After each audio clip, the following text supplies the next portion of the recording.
제 발제가 박인석 교수님 말씀하고 좀 일맥상통하는 부분이 있는데 그게 바로 중소규모의 블록, 중소규모의 경제 그런 이제 내용하고 좀 맥이 닿아 있을 거예요. 첫 번째는 지금 이제 우리는 공간 변화의 시대를 지나고 있다라는 거고요. 그 덕분에 이런 2007년에 건축도시공간연구소가 생겼는데 지금 13년째 건축 환경이 엄청나게 좋아졌고 그거에 정말 감사하고 있습니다. 두 번째는 그간에 그 민간 전문가 제도가 들어섬으로써 얼마나 공간이 많이 변화했고 사람들이 그걸 체감하고 있는지를 설명을 드리고요. 세 번째는 제가 최근에 했던 도시와 관련된 그 세 가지 설계 사례를 말씀을 드리면서 아직 우리가 건축가로서 꿈꾸고 있는 그 도시를 향해서 가기가 얼마나 어려운지에 대해서 설명을 드리겠습니다. 네, 공간 변화의 시대. 네, 왜 카페는 번성하는가? 우리가 이제 스타벅스가 들어온 지 20년이에요. 20년 동안에 대한민국은 정말 카페 공화국이 됐죠. 그 전에는 어디에서 그렇게 모였을까? 어디에서 공부를 했을까 할 정도로 카페는 번성하고 있습니다. 지금 도서관 양재동의 도서관에 제가 열람 실내에 카페를 넣었는데요. 사람들이 거기만 바글바글해요. 네, 옛날에는 공부하는 곳은 도서관은 공부하는 곳이고 조용해야 되는데 지금은 그렇지가 않습니다. 그 변화의 원인은 바로 우리가 산업화 시대에서 정보화 시대로 이미 변했고 민간에서는 아주 뜨겁게 공간 변화가 일어나고 있어요. 그래서 SK 같은 데도 이미 자리제를 없애고 이제 들어오는 순서대로 뭐 자기가 자리를 찾는 그런 게 정말 소통과 협력의 그런 공간으로 변해가고 있는데요.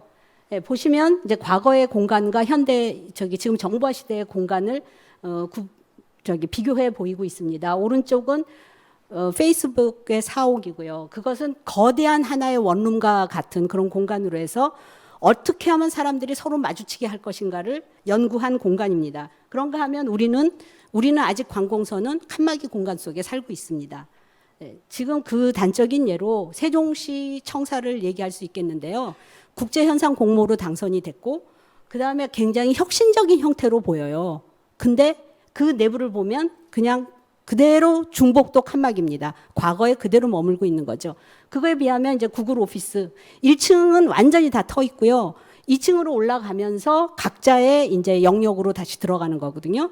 그러니까는 각자가 일할 수 있는 공간이 있는가 하면 다 같이 대화하고 소통하고 모일 수 있는 공간이 아래층에 있는 거예요. 만일 우리 세종시 정부청사가 지금 구글과 같은 혁신적인 공간 구조로 만들어졌다면 그만큼 칸막이 그 행정이 많이 사라졌을 거라고 저는 생각을 합니다. 그래서 그런데 또 하나 정말 변하지 않는 공간이 학교예요. 그럼 뭐 여러분들 다 알고 계실 건데 결국 학교라는 게 이 운동장 중심의 학교로 지금 딱 고정관념으로 되어 있죠. 운동장이 없으면 학교가 아니다. 그렇게 생각하고 있어요. 그거는 운동장은 우리가 어렸을 때 소위 말해서 군사문화 시절이죠. 그 조회를 했어야 하고 모두가 한 사람을 따라 했어야 되는 그런 산업화 시대의 산물입니다. 지금처럼 다양한 그룹이 존재하고 다양한 아이들의 적성에 맞게 다양한 소그룹에 맞게 하려면 아래 그림처럼 다양한 마당과 다양한 공간들이 존재해야 되는 거죠. 학교 안에도. 근데 지금까지도 학교는 하나의 공간, 하나의 큰 운동장으로 만들어져야 된다고 생각을 하고 있습니다. 이게 이제 현상설계, 최근에 있었던 현상설계인데요. 초등학교인데 대지가 굉장히 작았습니다. 잠실에 있는 현상설계였는데 서울이에요, 더군다나. 예, 초등학교를 7층으로 할지언정 운동장은 있어야 된다는 걸로 당선이 됐어요. 오른쪽이 제가 한 건데 저는 아주 작은 운동장을 정말 많이 만들었거든요. 소그룹을 위해서. 그러니까 이제 너무 좀 과격했다 해서 뭐 아이디어는 좋으나 2등. 도저히 넘어갈 수 없는 그 공간 구조에 대한 고정관념이 우리한테 있는 겁니다. 그래서 그렇다면 이제 아파트는 또 하나. 아파트도 정말 변하지 않는 영역인데요. 네. 국제 형산만이 다 가능한가? 새로운 주거 공간은. 우리 건축가들의 역량이 이미 국제 현상 이상으로 할 수 있습니다. 근데 국제 현상일 때만 모든 것을 허용해 주기 때문에 우리 건축가들이 못하는 거지 우리가 할 수 없어서가 아니거든요. 그래서 새로운 공간 변화를 하고 싶은데 그거를 저해하는 요소는 결국 우리의 문제입니다. 사람의 문제, 법의 문제. 법에서 안 되고 사람의 고정관념 때문에 안 되고. 그래서 이제 건축에 대한 시대적 변화는 바뀌었습니다. 그래서 바뀌었기 때문에 그나마 건축 기본법도 나왔고 건축 서비스 산업 기본법도 나왔고 이렇게 됐죠. 그래서 지난 10년간 아주 그러니까 건축이라는 이 영역이 굉장히 그러니까 굉장히 좀 변화가 됐는데요.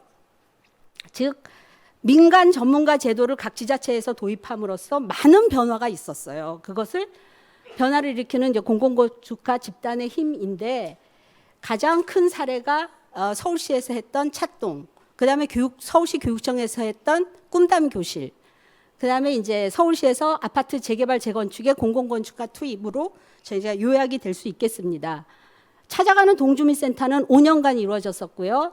거의 서울 전 영역의 주민센터를 바꿨습니다. 424개의 동주민센터가 바뀌었고 400여 명의 건축가가 투입이 됐어요. 제가 동작구 MP, 서초구 MP를 맡았었는데요. 구 MP를 맡았었죠. 근데 이렇게 버려졌던 땅이 주민들을 위한 공간으로 굉장히 즐겨 찾는 공간으로 거듭이 났고요. 심지어는 이천동은 동장님이 자기 시를 주민들한테 내놓고 바깥에 홀에 앉아 있는 그런 사례를 만들었습니다. 흑석동의 사례로서 마을 문고가 이렇게 멋진 카페로 거듭나기도 했었죠.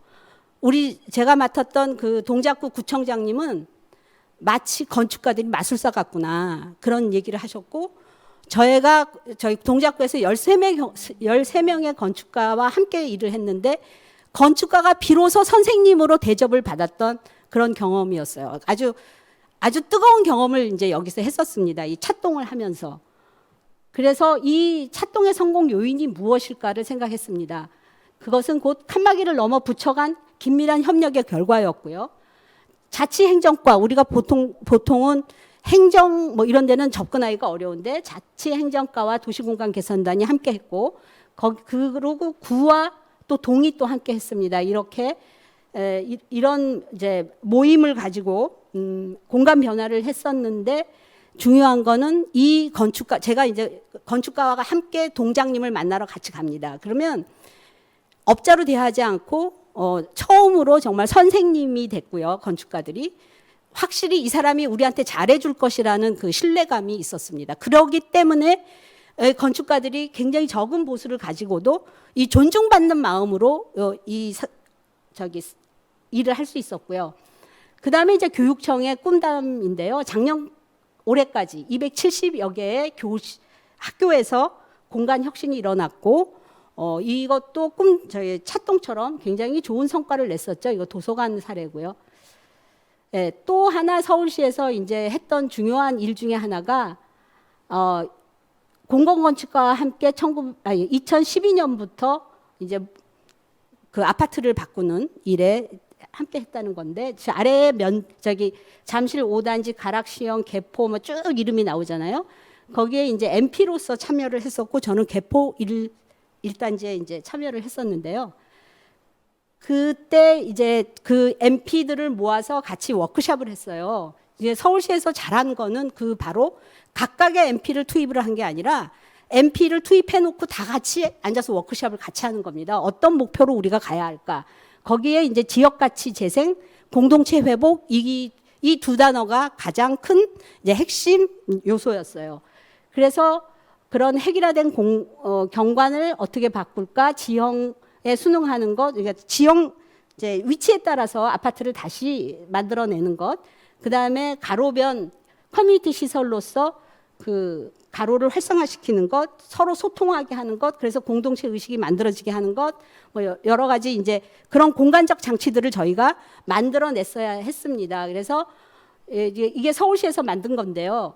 계획 단계뿐만 아니라 설계 단계, 시공 단계까지 공공건축가가 참여할 것이다 라는 얘기를 들었지만 결국 계획 단계까지만 했고 정말 이처럼 지어졌을까?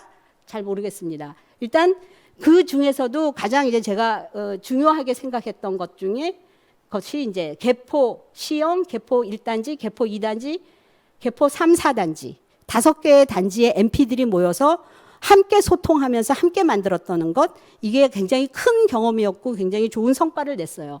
즉 뭐냐면 이제 서로 단지끼리 소통을 해야 되기 때문에 이제 위의 것이 정비계획 아니면 아래 것이 공공건축과 자문안이었는데요. 전부 갈매기 형태가 전부 탑상형 형태가 전부 수평 이게 가로형으로 펴지잖아요. 이것은 옆 단지와의 소통을 어떻게 하면 좀 더 효율적으로 만들어낼 것인가에 대한 이제 MP들의 고민이었고요. 그리고 저희가 모여서 뭘 했냐면 사람들이 그 생활 가로변에 사람들이 많이 가는 길에 그 커뮤니티를 배치해서 서로 공유하자. 단지 간 그 경계를 없어서 전체가 하나의 도시로서 공동 공유하자라는 얘기였고, 이렇게 함으로써 이런 연속된 커뮤니티 시설 배치로를 가로를 만들고 옆 단지와 그 커뮤니티 시설을 공유를 하고 입구에 둬서 이제 이런 풍경들을 저희가 만들었던 거죠. 그래서 이거 뭐 넘어가죠. 그래서 전시를 했었고요. 이제 마지막 시간이 10분. 도시인데요. 도시와 건축이죠. 그러니까 완전한 도시는 아니고 도시와 건축 그 중간 영역에 전에는 제가 이런 분야의 일을 할 수가 없었는데 그간에 너무나 좋아진 그 건축 환경 덕분에 이제 이런 일을 할 수가 있었습니다. 그래서 아직도 이제 풀어야 할 숙제는 많은 거고요. 그 보행 친화 도시, 중간 도시를 향하여 이제 제가 이름을 중간 도시라는 이름을 붙였는데요. 1번 이거는 이제 구릉지 주거 특화 계획을 세웠어요. 서계지구에 서울역 건너편입니다. 근데 이 부분입니다. 이 부분에 이렇게 언덕 구릉지인데요. 거기에 대지의 여건은 60%가 맹지이고 그다음에 그 90제곱미터가 안 되는 과소 필지예요. 그래서 주민들 스스로는 절대로 이 여건을 회복할 길이 없는 그런 땅입니다. 그런데 제가 투입하기 전에 있었던 이게 지구 단위 계획 구역이었고요. 그래서 지구 단위 계획을 위해서 이게 아파트로 재개발되는 안이 나왔었습니다. 용적률 239%. 이게 서울시에서 이제 통과가 되지 않는 거죠. 당연히. 그래서 공공건축가가 투입이 돼서 이런 안을 만들었습니다. 그랬는데 용적률 162%예요, 여기. 이렇게 만들어지고 나니. 그니 주민들이 이거에 또 찬성할 리가 없잖아요. 사업성이 안 나오니까. 그래서 이제 제가 구릉지 특화 주거, 주민도 만족하고 서울시도 만족하는 그런 안을 한번 대안을 만들어 보라는 이제 얘기를 듣고 이걸 시작을 했는데요. 저와 이은경 소장하고 같이 했습니다. 그래서 기본 원칙을 만들었죠. 가로 조직의 유지, 필지 유지, 지형 보존, 그다음에 지역민의 지속적인 거주. 그거를 해서 방법은 이제 도로를 어떻게 확보하고 그 공공이 개입해서 도로 개선을 어떻게 하며 뭐 이런 이제 원칙을 만듭니다. 이렇게. 그리고 자세한 얘기는 할 필요 없을 것 같고요. 방향은 이제 건축 후퇴선을 지정을 하고 지형을 이용해서 설계 연면적을 확보를 하고 생활 가로변에 근린 상가를 넣고 법규는 완화한다. 그러니까 주차 완화를 하는 거죠. 이렇게 했을 때 용적률은 거의 200%가 넘게 나오는 거고요. 고층 아파트로 했을 때보다도 못지않게 나오는 겁니다. 그래서 주민들하고 이제 합의를 했고 첫 번째 안 이제 4개의 안을 내는데요. 첫 번째는 필지를 유지하고 두 번째는 소규모 필지를 하필을 하고 세 번째는 블럭형으로 하필을 좀 더 크게 하고 해서 3가지 대안을 만들었고요.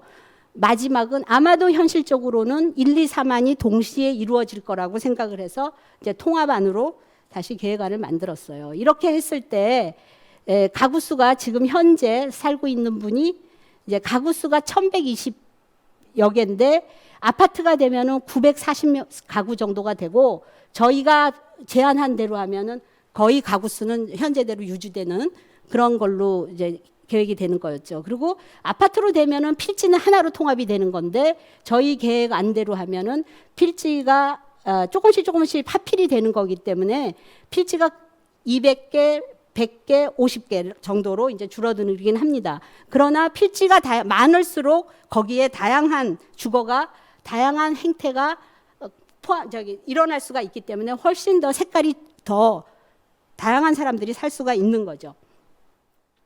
그렇게 해서 이제 이런 그림을 만들었어요. 그래서 주민들한테 설명회도 하고, 처음 주민한테 설명할 때는 되게 야단도 많이 맞았는데 어쨌든 이제 됐어요. 지구단위 계획이 됐고, 풍경은 이런 이제 생활 가로변의 풍경은 이렇게 만들어집니다. 그런데 이제 이렇게 되면 돼야 되잖아요. 그래서 저희가 이제 다시 몇 년 동안 아무런 변화가 없었어요. 2, 3년 동안. 그래서 다시 서울시에서 다시 불려가서 이런 실현 가능한 정비에 대해서 또 연구를 해달라. 예, 그래서 한 게 이제 여기서 하려면은 주택 건축 협정이나 자율주택 정비 사업 이렇게 해야 되는데요. 가로주택 정비 사업은 요건이 안 됐습니다. 그래서 했는데 SH랑 같이 하고 싶었으나 SH는 소규모에는 안 들어오고요. 소규모가 아니고 이렇게 규모를 좀 넓히면은 이게 기본적으로 100% 합의를 해야 되는 이 자율주택 정비 사업의 요건을 맞출 수가 없었습니다. 그래서 갈 수가 없는 거예요. 그 다음에 또 그 재원을 조달해야 되는데 SH가 붙지 않으면 재원 조달해서 이거를 운영할 리더가 없는 거죠. 주민들 스스로는 절대로 이게 뭐가 안 되고, 그래서 제가 여기서 깨달은 거는 또 하나의 문제는 뭐냐면 자율주택 사업으로 가면은 주민 합의체가 돼야 돼서 그 아파트로 갈 때는 비과세되는 부분이 자율주택 정비 사업으로 하면 다 과세가 돼요. 그래서 주민들이 이 과세 때문에 절대 이 방향으로 가고 싶어 하지 않는 거예요. 그렇다면 이거는 또 이 세법을 또 고쳐야지 되는 거죠. 이게 되게 하려면. 그래서 너무 복잡한 문제들이 얽혀 있다. 그래서 아까 그 박인석 교수가 말씀하신 것처럼 우리 모든 그 주택 사업이 대규모 그 주거지 아파트의 그 아파트 산업에 치중되어 있기 때문에 이렇게 소규모로 가는 거에 대해서는 절대 법 체계가 잘 완비가 되어 있지 않다. 그렇기 때문에 이게 작동할 수가 없다라는 걸 알게 됐습니다. 그래서 SH에서도 작은 거를 할 수 있는 무슨 여건을 만들어 주든가, SH가 같이 한다면, 안 한다면은 서울시에 작은 거를 다룰 수 있는 그런 거를 만들어 주지 않으면 이건 주민 스스로는 절대로 갈 수 없는 그런 사업이 되는 거죠. 두 번째 이제 중간 도시, 시간이 많지 않아서 그냥 중간 도시, 이거는 여기선 제가 블럭의 문제를 이제 제기를 하게 됩니다. 블럭의 문제인데 260m, 210m예요. 보통 아파트 단지 1000세대가 들어가려면 이 정도 돼야 된다고 하죠. 그래서 대기업이 와야 된다. 근데 제가 보기에는 너무 큰 거예요, 이게. 그래서 제가 이거를 8개로 쪼갭니다. 동네를 만들기 위해서. 인간적 스케일의 동네를 만들기 위해서 8개로 쪼개고요. 그리고 제가 원했던 건, 하고 싶었던 건 이렇게 된 다세대 동네와 이렇게 된 아파트를 좀 섞어서 좀 약간은 여유롭고 또 인간적이고 그러면서도 그 가로가 형성되고 이런 중간 영역, 중간 도시를 만들고 싶었습니다. 그래서 이제 진행을 했었고요. 이런 4층 내지 7층의 휴먼 스케일의 가로를 만들면서도 촘촘한 가로망이면서도 중간중간에 녹지와 광장이 있는 그런 곳을 만들었습니다. 그래서 또 여기서 이제 중요했던 것은 제가 꼭 말하고 싶었던 건 이렇게 8개의 동네로 쪼갰고 그다음에 요 동네마다 다른 건축가들이 와서 설계를 함으로써 여기서부터 여기까지가 260m이기 때문에 이게 60m고 이게 거의 80m 되는 거거든요. 그러니까 다른 건축가가 와도 충분히 복잡하지 않은 거죠. 하나의 색깔로 되는 아파트보다는 훨씬 낫지 않을까. 근데 이제 떨어졌거든요. 떨어졌으니까. 네, 박인석 교수님 심사위원이셔서 제가 항변을 이 자리를 통해서. 네. 그래서 이제 10명의 건축가가 동네별로 다른 건축가가 붙어서 했어요. 그래서 이렇게 보면 엄청 복잡해 보이는 거죠. 그래서 안 됐다고 생각을 들지만 실제 인간적 스케일로 들어가면 동네마다 다른 건축가가 설계하는 게 전 맞다고 생각을 해요. 그래서 건축계에 굉장히 교훈이 될 만한 프로젝트였는데 아깝게 이 기회를 놓쳤구나. 아파트 드디어 건설해서 건축의 영역으로 나아갈 기회였는데 다시 이게 안 됐다. 너무 안타깝다라고 생각이 듭니다. 네, 지금도 안타까운 거. 마지막으로 시간이 됐는데 마지막으로 잠깐만 얘기 더 드릴게요. 남양주 가장 작은 단지 그 신도시 3기 신도시 이제 제가 저희가 다른 팀들하고 같이 함께 해서 당선이 됐는데요. 굉장히 작은 도시예요. 얼마나 작냐? 지하철 한 구간입니다. 1.3km. 걸어가면 그냥 10분이면 걸어가, 15분이면 걸어가는 여기 2.1km. 작은 도시예요. 그래서 정말 작은 도시다운 여유로움을 여기에서 만들고 싶었습니다. 이제까지 봐왔던 분당이 아니라 세종시가 아니라. 네. 근데 이래서 이렇게 됐죠. 그래서 이 블록을 작게 100m에서 120m 정도로 만들었어요. 그것의 크기는 압구정동으로 치면 3개의 요 작은 단위입니다. 골목 3개. 정도면은 요 하나를 만들 수가 있어요. 그래서 여기는 자동차하고 사람이 혼재돼서 복잡하지만 여기는 자동차하고 사람이 이제 적절한 거리를 두면서 인간적이고 좋은 공간을 만들 수 있겠다. 꿈을 꿨어요. 그 당선이 됐어요. 네, 이런 풍경하고 다시 공모 당선안 변경 후 지금 제출한 블록은 3.2배, 2배 이상으로 늘어났습니다. LH의 요구예요. 왜? LH의 요구고 남양주의 요구입니다. 이렇게 블록이 작으면 소규모, 중소규모 건설사가 와서 우리 도시를 삼류로 만들 것이다. 대형 건설사가 오게 해달라. 그러려면 1000세대 이상이 돼야 된다. 한 블록이. 네, 그걸로 인해서 그랬고 또 여기서 아쉬운 건 굉장히 많은데 왜 그 아름다운 구릉을 다 뭉개서 평지로 만들어야 되는지 그게 너무 안타까운 거예요. 근데 그래야만 성토를 할 수 있기 때문에 꼭 도시는 왜 성토를 꼭 해야 되는지 정말 많은 문제가 저희한테 있었습니다. 그래서 결국은 변경 전에 큰 도시나 작은 도시나 큰 도시 설계나 작은 도시 설계나 왜 같은 잣대로 도시를 만들어야 될까? 네, 그래서 변경 전에는 이렇게 작은 도시였는데 지금 이런 도시가 됐어요. 지금도 고민하고 있습니다. 이걸 좀 어떻게 해볼 수 없을까? 그러나 지금은 제출된 상태고요. 네, 그래서 작은 도시는 작은 도시답게 할 수 있는 그런 좀 다양함을 허용하는 그런 연구가 우리 건축연구원에 바라는 바입니다. 네, 이상 마치겠습니다. 네, 감사합니다.